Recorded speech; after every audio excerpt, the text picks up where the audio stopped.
ஈஸ்வரன் தேனி ஈஸ்வரன் சொல்லுவாங்க. என் சொந்த ஊர் என்னமோ தேனி தான். ஆனால் அந்த சேலத்துக்கு வந்து 10 வருஷம் அண்ணன் தமிழ்செல்வன் வந்து 3 வருஷமா பழகிட்டு இருக்கேன். ஆனால் எத்தனையோ ஆஃபீஸுக்கு போயிருக்கேன், எத்தனையோ நான் ஆடிஷனுக்கு போயிருக்கேன். ஆனால் ஒரே ஒரு வார்த்தை தான், ஒரே ஒரு ஆடிஷன் தான் போனேன். இன்ன வரைக்கும் அவர் கூட இருக்கேன்.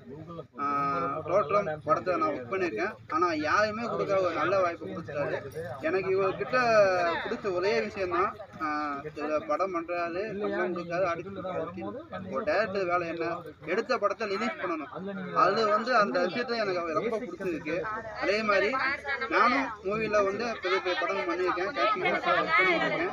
ஸோ எனக்கு இந்த சேலம் மண்ணில் நல்ல வாய்ப்பு கொடுத்ததுக்கு அந்த தமிழ்செல்வன் அண்ணனுக்கும் சாருக்கும் ரொம்ப நன்றியை தெரிவிச்சுக்கிறேன். அது மட்டும் இல்லாமல் இந்த படத்தை நான் ஒர்க் பண்ணுறேன், எனக்கு வாய்ப்பு கொடுக்குறதுக்கு அடுத்தடுத்து எல்லா கலைஞரும் இந்த அண்ணன் சப்போர்ட் பண்ணி வருவீங்க. அதாவது படத்தை வந்து தியேட்டரில் பாருங்க. அதே மாதிரி மினிமம் சேலத்தை எல்லா தேட்டரும் அண்ணன் வந்து படம் வந்து ரிலீஸ் ஆகிருக்கு. கிட்டத்தட்ட ஒரு 7 படம் பண்ணியிருக்காப்புல. 7 படம் தேட்டர் ரிலீஸ்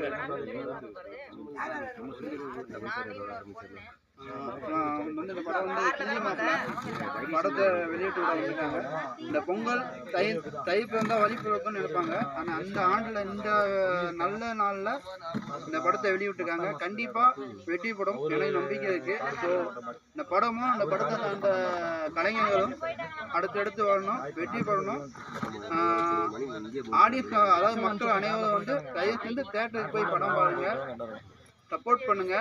எங்கள் மாதிரி வளர்ந்த கலைஞருக்கு இந்த மாதிரி டேரக்டர் வந்து வளர்ந்த கலைஞருக்கு இந்த மாதிரி டேரக்டர் வந்து நல்ல ஒரு வாய்ப்பு கொடுக்குறாங்க. நீங்கள் சப்போர்ட் பண்ணுங்கள். ஃபர்ஸ்ட் ஆஃப் ஆல் உங்களுக்கு பொங்கல் வாழ்த்துக்கள். எனக்கு வாய்ப்பு கொடுத்ததுக்கு எனக்கு அந்த ஒரு இடத்துல நிற்க வச்சதுக்கு உங்களுக்கு ரொம்ப நன்றி கடமைப்பட்டிருக்கேன். நன்றி சார்.